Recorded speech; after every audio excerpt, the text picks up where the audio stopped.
We're seeing a rise of radicalism on the left, both on the far left, communist Marxist side, but there's also a rise of, black anti-Semitism, Muslim anti-Semitism, and all of these different groups of people that the Democrats are really trying to suck up to.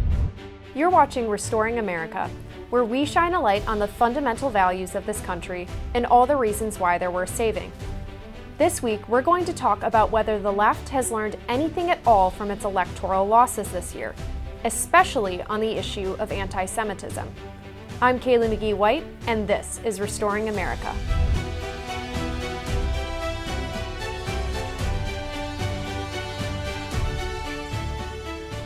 Democrats lost ground among just about every demographic this electoral cycle, with white men, black men, Hispanics, suburban women, and with Jewish voters. It's estimated President-elect Donald Trump picked up more than 50% of the Jewish vote in New York alone. That's significant because this is a group that has for years voted in lockstep with the Democratic Party. But Democrats took this voting bloc for granted, as anti-Israel protests swept college campuses across the country, and as sitting Democratic members of Congress openly called for the U.S. to abandon its ally Israel in its fight against Hamas, Democratic leadership apparently thought these events wouldn't matter all that much to Jewish Americans. Well, they did. But will Democrats change course? After all, the vocally anti-Israel squad is still very loud and unfortunately influential, especially in the House. And too many other Democrats seem reluctant to weigh in on the Israeli conflict at all. So scared are they of angering the leftist activists who seem to be running the show these days. One example that comes to mind is Vice President Kamala Harris, who tried very hard to thread the needle of pleasing both Jewish voters and anti-Israel voters. There are many lessons to be learned from Harris's failures,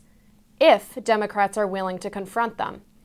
Unfortunately, it's looking increasingly unlikely that they will. My guest today is going to explain more on this, but before we get to him, make sure to subscribe, hit that like button, and for more, head to washingtonexaminer.com.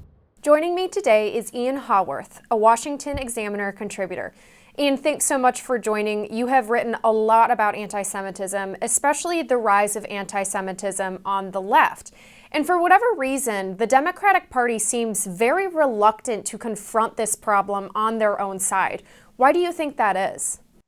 Well, I think a lot of it is really due to the power of identity politics reaching a climax right now. And we're seeing that Jews are both white, but not white. And so I think it's really backed Democrats into a corner for the longest time. They were quite happy to ride the bus of power with a lot of these minority groups, and Jews were included in this minority group category. But now that's really not the case. We're seeing a rise of radicalism on the left, both on the far left, communist Marxist side, but there's also a rise of, black anti-Semitism, Muslim anti-Semitism, and all of these different groups of people that the Democrats are really trying to suck up to. We saw that during the election campaign with Kamala Harris trying to thread the impossibly thin needle of trying to appeal to Jewish voters and putting out pro-Israel messaging, and then trying to appeal to Muslim voters by putting out anti-Israel messaging. They're trying to balance all of these different minority groups, and ultimately you have to pick a side when it comes down to values.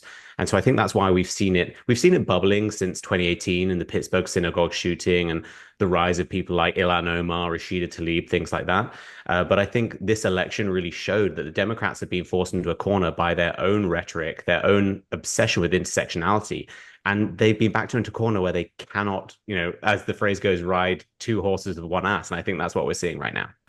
And one of the things that we also saw this election was an increasing number of Jewish voters defect from the Democratic Party over this issue and vote for Donald Trump in pretty overwhelming numbers comparatively.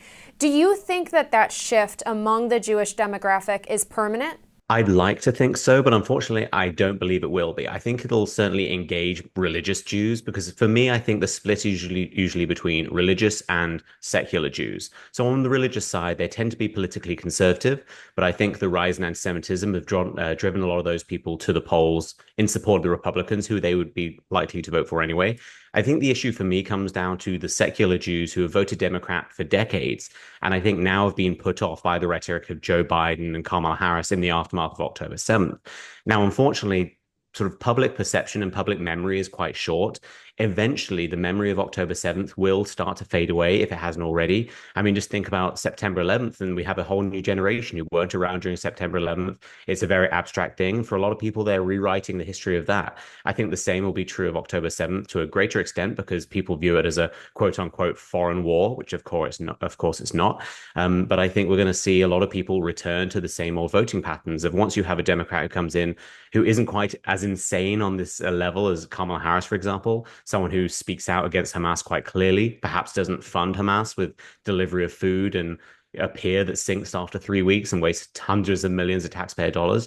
If we have basic sanity on the Democratic Party, I think this issue will be far less stark. And that will mean a lot of sort of secular Jews whose religion isn't the driving factor behind their voting are going to just move back to the Democratic Party. And as part of that answer, I think that's a message to Republicans to make sure that we keep this momentum up. Once you have people voting for you, you have to keep their vote.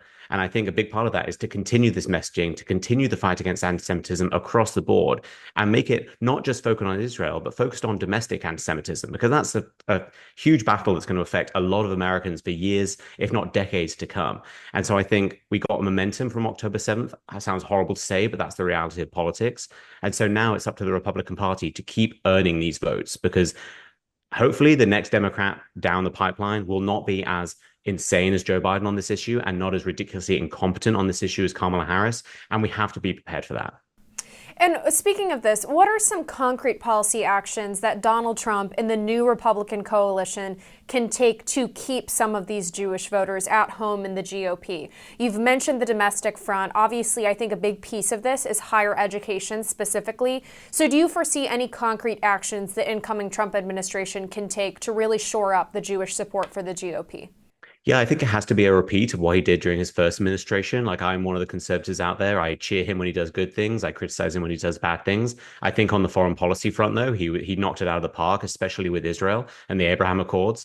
I think a lot of it has to be at the center of this policy. If he achieved one thing in terms of anti-Semitism and Israel and any kind of bigotry against Jews, is really taking Iran out of the equation.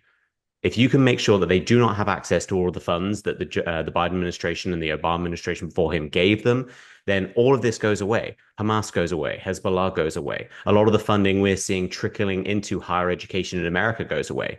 A lot of the things we're seeing on college campuses is bought and paid for. It's not organic. It's not exploding out of nowhere. We are having organizations across the country that are funding this with deep ties to organizations in Iran and therefore organizations with deep terror links. And so if we can take Iran out of the equation, I'm not calling for war, I'm sort of rhetorically take them out of the equation in terms of funding, in terms of support, the real driving factor behind all of this hatred goes away. Now, I'm not naive in thinking that's going to solve anti-Semitism.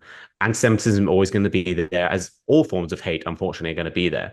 But the money that comes from Iran causes everything. If Iran weren't empowered and created as a regional superpower due to Biden, Kamala Harris, Barack Obama, all of these people, October 7th would never have happened. And we wouldn't have seen the explosion of anti-Semitism that followed. So if you take Iran out of the equation, that is one concrete thing that I think Trump can do on day one in many ways. And that will solve a lot of these problems. Not fully, but I think we'll live in a completely different world and certainly a different Middle East. Absolutely. Well, it's a very important conversation, so thanks so much for joining for it. And for more breaking news, exclusive interviews, and conservative views, be sure to check out washingtonexaminer.com.